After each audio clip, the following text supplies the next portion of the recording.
a normally peaceful undersea sanctuary, today it will be transformed into a theater of pure horror, wherein our little yellow friend will play the starring role. From the release of the original Battle for Bikini Bottom back in 2003 to now, SpongeBob SquarePants has continued to be one of the most well-known icons in pop culture. During the show's golden age in the early 2000s, there were so many titles based on the little yellow square that it was hard to keep up.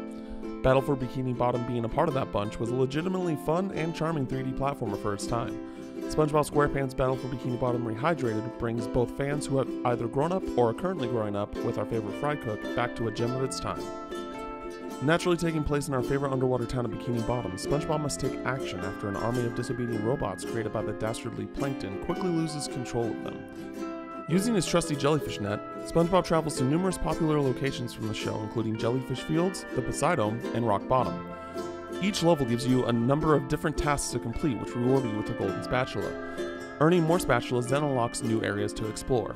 There are 3 different hub areas throughout, and SpongeBob must defeat a boss to advance to the next section, with each fight being narrated by the real-life newsfish from the show. SpongeBob is equipped with a number of different bubble powers that help you solve puzzles and destroy enemies, but he isn't able to accomplish everything by himself. Depending on which location you are at, you can switch characters to either Patrick or Sandy, with each having their own special abilities. Patrick is able to carry watermelons and other objects of interest, while Sandy can swing through the air and hover across large gaps using her trusty rope.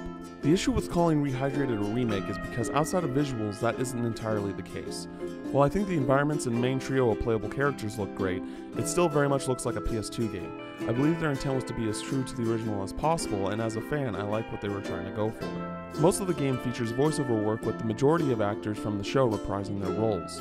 The only problem here is that the dialogue that's included in Rehydrated is from the original Battle for Bikini Bottom. During that time, while the majority of the show's cast was involved with the project, there were a few noticeable omissions, including Clancy Brown's Mr. Krabs and Ernest Borgnine's Mermaid Man. This wouldn't be as much of an issue if those that filled their roles didn't do so poorly to the point where longtime fans may grit their teeth because of it. Even though the remake doesn't nail everything, you can tell the developers at Purple Lamp wanted to do right, not by the game specifically, but by the SpongeBob brand. To this day, SpongeBob remains to be one of the more referenceable and quotable properties in any medium, which has naturally led to the internet creating memes, GIFs, and reactions based on the property. When exploring certain areas, it is noticeable that there have been new subtle references added to the game from the show. Some of these references hadn't even come about during the release of the original game, including the Caveman SpongeBob meme painted on a cave wall and handsome Squidward being displayed as art in a museum. Despite these nice touches, I did come across technical issues that normally happen after respawns where I fell off the map. It didn't slow down the game at all or ruin the experience, but it did happen enough times that it is worth mentioning. Alongside that, SpongeBob repeats the same animation several times throughout, depending on how he is emoting, which grew bland rather quickly. A completely new addition to Rehydrated is multiplayer, allowing you and a friend to battle waves of robots, whether it be online or in person. The big issue here, however, is that it really has no point in existing. Of course, it is great to be able to play a game with a friend, but no matter which character you use, you're only given 2 different attacks. Not even SpongeBob has his bubble powers from the campaign. Immediately, the mode became mindlessly dull with little to no variety.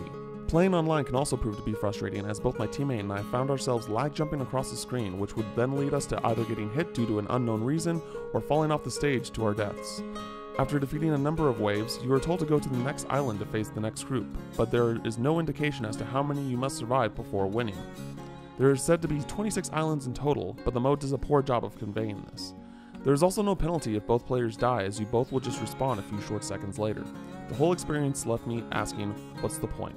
The fact of the matter is that SpongeBob SquarePants Battle for Bikini Bottom Rehydrated is made purely for nostalgia.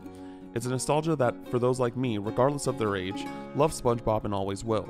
As the 3D platformer, Battle for Bikini Bottom Rehydrated is competent when it comes to making a fun, enjoyable experience that becomes more and more difficult as you progress.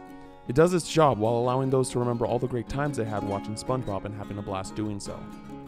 The poor excuse of a narrative that the game has really doesn't matter, because fans just want to run around Bikini Bottom and visit its memorable locations to find the endless references that they grew up loving almost 20 years ago.